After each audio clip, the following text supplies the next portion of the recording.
Ladies and gentlemen, boys and girls, welcome back to the channel. Today we have the baby Super Duke, the KTM Duke 390. ఒక rocket లాంటి bike అన్నమాట. అసలు ఒక 400cc bike 46 PS power produce చేస్తుంది అంటే ఒక mad machine అని చెప్పొచ్చు. సో ఈ మ్యాడ్ మెషిన్లో మనకి ఇంత పర్ఫార్మెన్స్ ఉంది కదా, మరి ఈ పర్ఫార్మెన్స్ని మనకి కంట్రోల్ చేయడానికి బెటర్ మనకి చాసిస్ అయితే ఉన్నాయి. లైక్ మనకి సస్పెన్షన్ కానీ, బ్రేక్స్ కానీ, టైర్స్ కానీ విచ్ ఇస్ టాప్ నాచ్ అన్నమాట. అండ్ దీంట్లో ఎలక్ట్రానిక్స్ లైక్ క్విక్ షిఫ్టర్ అనేది ఉంది. అండ్ లేటెస్ట్గా వచ్చిన మోడల్లో మనకి ఏంటంటే క్రూజ్ కంట్రోల్ కూడా ఉంది. అండ్ ఈ బైక్ని మినిమం హైట్ రైడ్ చేసే వాళ్ళు 5.3 ఉన్నా కూడా సరిపోతుంది అన్నమాట. సో 5.3 ఉన్న వాళ్ళు కూడా చాలా ఈజీగా మేనేజ్ చేయవచ్చు. అండ్ ఇది one of the best looking TFT meter console అనమాట ఈ సెగ్మెంట్లో. So let me turn it on. So animation చూడండి ఎంత బాగుందో. రెయిన్ మోడ్లో ఏంటంటే కొద్దిగా పర్ఫార్మెన్స్ అనేది తగ్గుతుంది. అండ్ ట్రాక్ మోడ్లో ఏంటంటే మనకి యానిమేషన్ మొత్తం మారిపోతుంది. అండ్ దాంట్లో మనకి ఏంటంటే లాంచ్ కంట్రోల్స్ లాంటివి కూడా మనం దాంట్లో యాక్సెస్ చేసుకోవచ్చు. బట్ ఈ బండి ఏంటంటే మనకి 1000 కిలోమీటర్స్ రన్ అవ్వలేదు కాబట్టి లాంచ్ కంట్రోల్ అనేది మనం ఇప్పుడు చూపించలేకపోతున్నాను మీకు. లేకపోతే లాంచ్ కంట్రోల్ అనేది చాలా క్రేజీ ఫీచర్ అనమాట. సో ఒకసారి బైక్ని స్టార్ట్ చేద్దాం. సో లేట్ చేయకుండా బైక్ని అయితే రైడ్ చేద్దాం. చలో లిటరల్గా స్లైడ్స్ అవుతున్నాయి.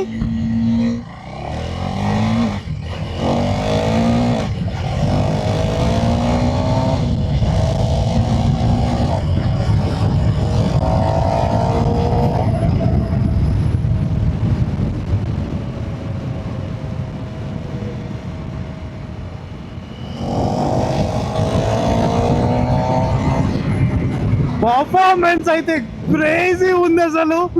చాలా పవర్ఫుల్ బీస్ట్ అసలు. ఎవరైతే బిగినర్స్ ఉంటారు కదా వాళ్ళైతే దూరం ఉండని చెప్తాను ఈ బండికి. ఎందుకంటే దీని యొక్క పర్ఫార్మెన్స్ లిటరల్గా చాలా క్రేజీ ఉంది, మెయిన్గా మిడ్ రేంజ్ నుంచి. సో లో ఎండ్లో అనేది కొద్దిగా పర్ఫార్మెన్స్ మనకి లీనియర్గా ఉంది. బట్ ఆఫ్టర్ 3,000-4,000 RPM తర్వాత ఇది చాలా మెంటల్ అయిపోతుంది బైక్ అయితే.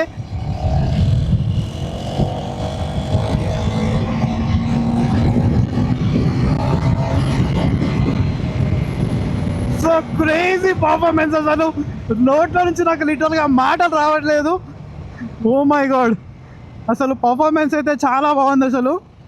అసలు 400cc ఈ బైక్ ప్రొడ్యూస్ చేసే పవర్ అసలు ఏ బైక్లో కూడా లేదు. అంత క్రేజీ లెవెల్ పర్ఫార్మెన్స్ అయితే దీంట్లో ఉంది. పర్ఫార్మెన్స్ కోసం అయితే one of the best machine అన్నమాట ఈ సెగ్మెంట్లో. ఇప్పుడు మనం ఈ బైక్ని లైక్ ట్రాక్ మోడ్లో అయితే పెడదాం. ట్రాక్ మోడ్లో పెట్టేసి సో మీకు చూపిస్తాను ట్రాక్ మోడ్లో పర్ఫార్మెన్స్ ఎలా ఉంటుందో. So let me put it in track. So ట్రాక్లో మనకి యానిమేషన్ అనేది టోటల్లీ చేంజ్ అవుతుంది. సో మనకి RPM అనేది ఇలా చూపిస్తుంది. సో లెట్ మీ లాంచ్. లిటరల్గా స్లైడ్స్ అవుతున్నాయి అసలు.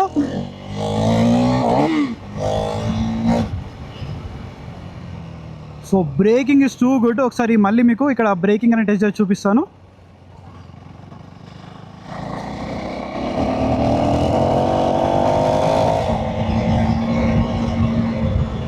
సో ట్రాక్షన్ కంట్రోల్ అనేది ఆఫ్ ఉంది. రియల్ వీల్ అనేది మనకి ఎంత స్పీడ్గా స్పిన్ అవుతుందంటే దీంట్లో ట్రాక్షన్ కంట్రోల్ అనేది ప్రజెంట్ ఆఫ్ ఉంది కదా. సో క్రేజీగా స్పిన్ అవుతుంది అసలు.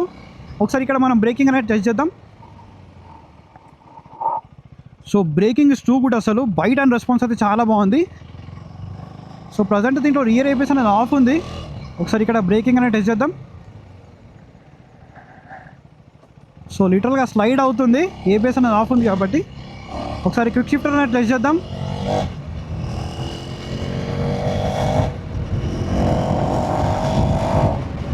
చాలా స్మూత్ ఉంది అసలు క్విక్ షిఫ్టర్. అండ్ మీరు రెవ్ మ్యాచింగ్ కూడా చేయవచ్చు. అండ్ కార్నరింగ్లో కూడా అసలు క్రేజీ బైక్ అసలు. మెయిన్గా దీని యొక్క టైర్ గ్రిప్ కానీ, breaking, suspension is too good అబ్బా అసలు ఈ సెగ్మెంట్లో. అసలు పర్ఫార్మెన్స్ పరంగా అసలు ఈ బండిని బీట్ చేసే బండి ఇంకా మార్కెట్లో పుట్టలేదు మామ అన్నట్టుంది బండి అయితే. రాకెట్ లాగా వెళ్ళిపోతుంది. పేరుకే రాకెట్ కాదు, రియల్గా రాకెట్ ఇది. అండ్ బ్రేకింగ్ కూడా ఎంత కాన్ఫిడెన్స్ వస్తుందంటే కొట్టగానే ఆగుతుందని చెప్పేసి నాకు అర్థమవుతుంది. సో కార్నర్స్లో కూడా చాలా ఈజీగా లీన్ చేయవచ్చు మనం. సో బ్రేకింగ్ కాన్ఫిడెన్స్ అయితే చాలా బాగుంది, రియల్గా చెప్తున్నా. సో KTM అంటేనే మనకి హ్యాండ్లింగ్ అన్నమాట. హ్యాండ్లింగ్ అయితే నెక్స్ట్ లెవెల్లో ఉంది. సో ఈ సిటీలో మీరు ఈజీగా ఇలా ఫ్లిక్ చేస్తూ వెళ్ళొచ్చు. నేను రికమెండ్ చేయను, బట్ మీకు చూపించాలని చెప్పేసి నేను నడిపి చూపిస్తున్నాను. బ్రేకింగ్ బైట్ అండ్ రెస్పాన్స్ అయితే చాలా బాగుంది. అండ్ ఇక్కడ నుంచి మనం యూటర్న్ చేద్దాం, ఒకసారి టర్నింగ్ రేడియస్ ఎలా ఉందో చూద్దాం.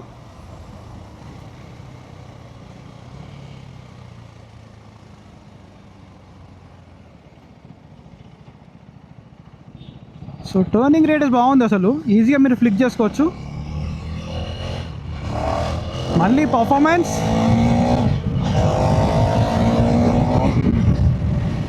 Cornering, handling, stability, everything is too good. అసలు రా పర్ఫార్మెన్స్ కావాలంటే this is the one of the best bike అన్నమాట. అసలు ఈ సెగ్మెంట్లో మీరు మైలేజ్ మర్చిపోయి మీకు పర్ఫార్మెన్సే మెయిన్ ప్రయారిటీ అనుకుంటే this will be the one of the best bike అన్నమాట. అండ్ హ్యాండ్లింగ్ అయితే చాలా క్రేజీ ఉంది. సో ఈ క్విక్ షిఫ్టర్ కూడా మనకి అబోవ్ 5000 ఆర్పిఎం మాత్రం చాలా బాగా పనిచేస్తుంది. బిలో 5000 ఆర్పిఎం అనేది అంతా మనకు ప్రాపర్గా వర్క్ అయితే చేయదు. సో ఇది ఒకటి మీరు నోటీస్ అయితే చేయాలి. అండ్ పర్ఫార్మెన్స్ కోసం అయితే చెప్పాల్సిన అవసరం లేదు. కేటీఎం అంటేనే పర్ఫార్మెన్స్ అంటేనే మనకి కేటీఎం అన్నమాట. అండ్ దీంట్లో ఇంకోటి ఏంటంటే ప్రజెంట్ మనకి ట్రాక్ మోడ్లో ఉంది కదా, సో ఈ మీటర్ అనేది టోటల్గా చేంజ్ ఉంటుంది. అండ్ ఇంకోటి దీంట్లో మనకి లాంచ్ కంట్రోల్ అనేవి 3 వస్తాయన్నమాట. సో ప్రజెంట్ 1000 కిలోమీటర్స్ ఇంకా ఈ బండి రన్ అవ్వలేదు కాబట్టి మనకి లాంచ్ కంట్రోల్ అనేది యాక్సెస్ చేయలేకపోతున్నాం. బట్ లాంచ్ కంట్రోల్ అనేది మీరు 7000 ఆర్పిఎం దగ్గర లాంచ్ అనేది అవుతుంది. సో మీరు క్విక్గా వెళ్ళాలి అంటే ట్రాక్లో మీరు లాంచ్ కంట్రోల్ అనేది యూజ్ చేయొచ్చు, 3 టైమ్స్ అయితే యూజ్ చేయొచ్చు. అలాగే మనకు దాంట్లో ఏంటంటే ల్యాప్ టైమర్ చూపిస్తుంది, బెస్ట్ ల్యాప్ చూపిస్తుంది, ఎవ్రీథింగ్ అనేది మనకి దీంట్లో చూపిస్తుంది. అండ్ ఈ మీటర్ కన్సోల్ ఏదైతే ఉంది కదా, one of the best meter console అన్నమాట. అండ్ ఇంకొకటి దీంట్లో మనకి స్పీడ్ లిమిటర్ కూడా ఉంది. సో మీరు ఎవరైనా కొత్త వాళ్ళకి బండి ఇస్తున్నారు అని అంటే మీరు స్పీడ్ లిమిటర్ అనేది సెట్ చేసుకోవచ్చు. ఒకవేళ మీరు 90 స్పీడ్కి లిమిటర్ సెట్ చేస్తే వాళ్ళు ఎంత స్పీడ్గా వెళ్ళాలి అనుకున్నా 90 స్పీడ్తో క్రాస్ అవ్వదు. ఇది చాలా బాగా అనిపించింది. అండ్ ఇంకొకటి దీంట్లో టైప్ సి ఛార్జింగ్ పోర్ట్ అనేది ఉంది, సింగిల్ పీస్ హ్యాండిల్ బార్ ఉంది, కొద్దిగా మనకి లిటిల్ బిట్ లీన్ యాంగిల్ అయితే ఉంది. బట్ మనకి ఎక్కడా కూడా లాంగ్ రైడ్స్ వెళ్తే ప్రాబ్లం అవుతుందని చెప్పేసి లేదు. హ్యాండ్లింగ్ అయితే చాలా బాగుంది. And KTMs are known for handling అన్నమాట. One of the best handling అని చెప్తాను ఈ సెగ్మెంట్లో. అసలు ఎంత ఫ్లికబుల్ ఉంది అంటే, and 15 litres fuel tank capacity ఉంది. సో ఈ బైక్ని మీరు హార్డ్ అండ్ ఫాస్ట్గా రైడ్ చేస్తున్నారు అంటే లైక్ 17 to మనకి 25 మధ్యలో మైలేజ్ వచ్చే ఛాన్స్ ఉంది, 20-22 వరకు. లేదు మీరు స్మూత్గా ఇలా నడుపుకున్నారు అంటే మనకి మైలేజ్ కూడా చాలా బాగా వస్తుంది, లైక్ 25 to 30 kmpl వరకు అయితే మైలేజ్ ఇది వచ్చే ఛాన్సెస్ కూడా అయితే ఉన్నాయి. అండ్ స్విచ్ గేర్ క్వాలిటీ కానీ ఫిట్ అండ్ ఫినిష్ కానీ టాప్ నాచ్ అంటే టాప్ నాచ్ అయితే ఉంది. అసలు ఎక్కడ కూడా కాంప్రమైజ్ అనేటైతే అనిపించలేదు. అండ్ మెయిన్గా దీని ఒక బ్రేక్స్ ఏవైతే ఉన్నాయి కదా, విచ్ ఆర్ టూ గుడ్ అని చెప్తాను నేను. బ్రేక్స్ పరంగా ఎక్కడ కాంప్రమైజ్ లేదు. అండ్ టైర్స్ గ్రిప్ ఏదైతే ఉంది కదా, విచ్ ఇస్ టూ గుడ్ అబ్బా. టైర్స్ అయితే చాలా బాగున్నాయి, బ్రేకింగ్ బాగుంది, సస్పెన్షన్ బాగుంది, దేంట్లో కూడా వీళ్ళు కాంప్రమైజ్ అనేట్టు లేదు. అండ్ సీటెడ్ కూడా మనకి తక్కువ ఉంది కాబట్టి మీరు షార్ట్ రైడర్స్ అయినా కూడా చాలా ఈజీగా ఈ బైక్ని రైడ్ చేయొచ్చు, ఎక్కడ కూడా మనకి ఇష్యూ అనేది ఉండదు. సో మీరు 5'3" ఉన్నాము, 5'2" ఉన్నాము అనుకున్నా కూడా మీరు ఈ బైక్ని రైడ్ చేయొచ్చు. అండ్ వెయిట్ కూడా మనకి జస్ట్ 168 kgs వెయిట్ మాత్రమే. సో మనకి చాలా లైట్ వెయిట్ అనిపిస్తుంది. సో ఒకసారి ఇక్కడ మళ్ళీ డ్రాగ్ చేద్దాం.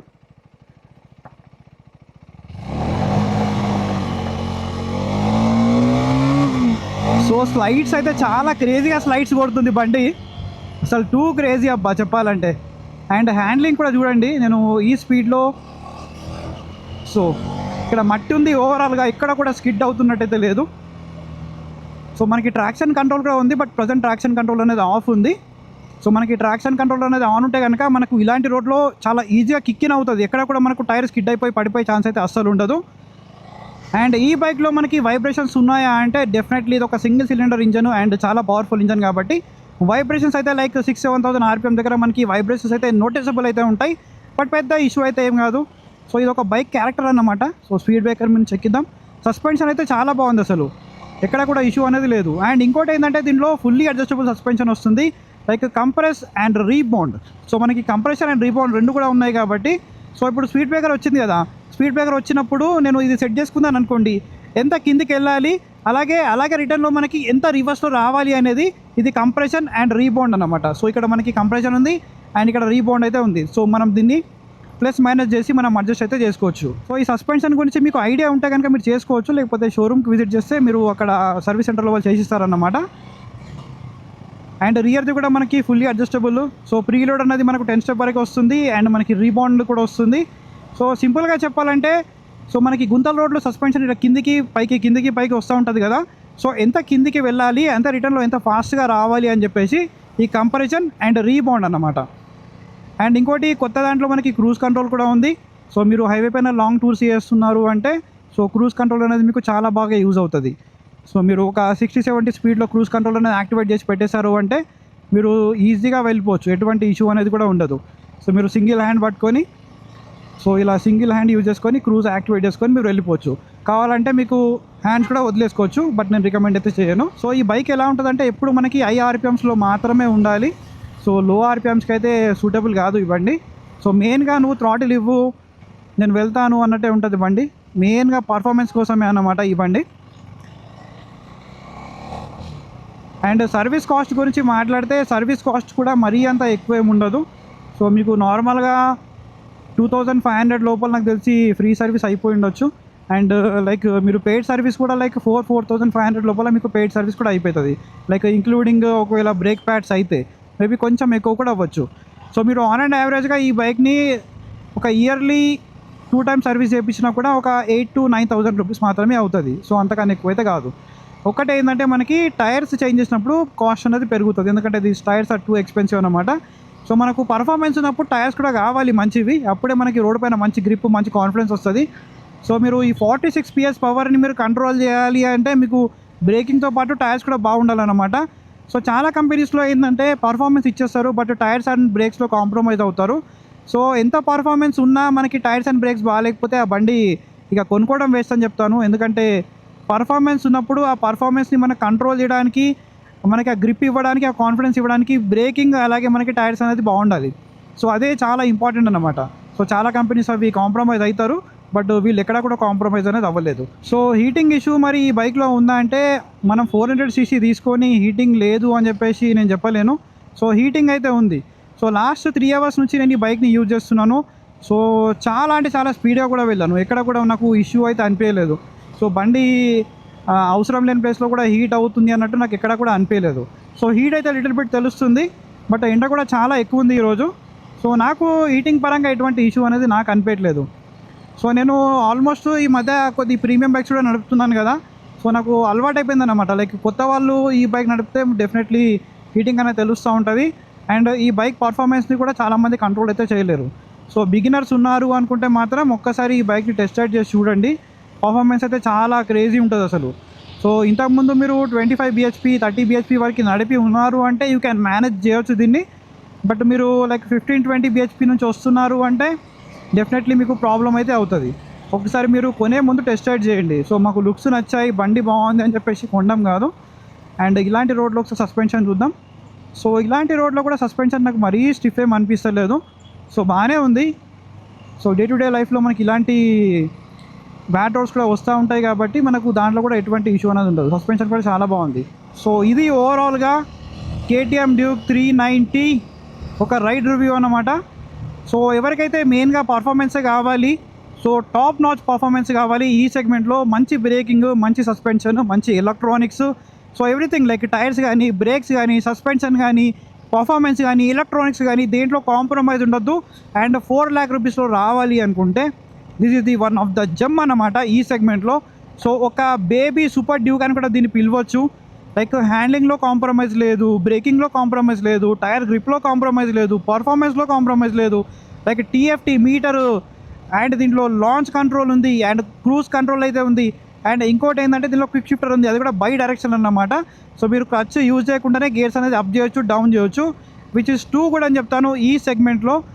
బట్ ఒకటే ఏంటంటే మనకు మైలేజ్ అనేది తక్కువ వస్తుంది. సో మనకు పర్ఫార్మెన్స్ కోసం మనం చూసినప్పుడు మైలేజ్ అనేది కాంప్రమైజ్ అవ్వాలి. సో మైలేజ్ కాంప్రమైజ్ అయితే మాత్రం this will be the one of the best bike అనమాట ఈ సెగ్మెంట్లో అండ్ మెయిన్గా ఈ ప్రైస్ రేంజ్లో. సో ఎవరైనా ఈ బైక్ని నియర్ బై ఉప్పల్ కానీ అలాగే మనకి కోంపల్లి కానీ కొనాలనుకుంటే మీరు రెట్రో KTMకి అయితే విజిట్ చేయొచ్చు.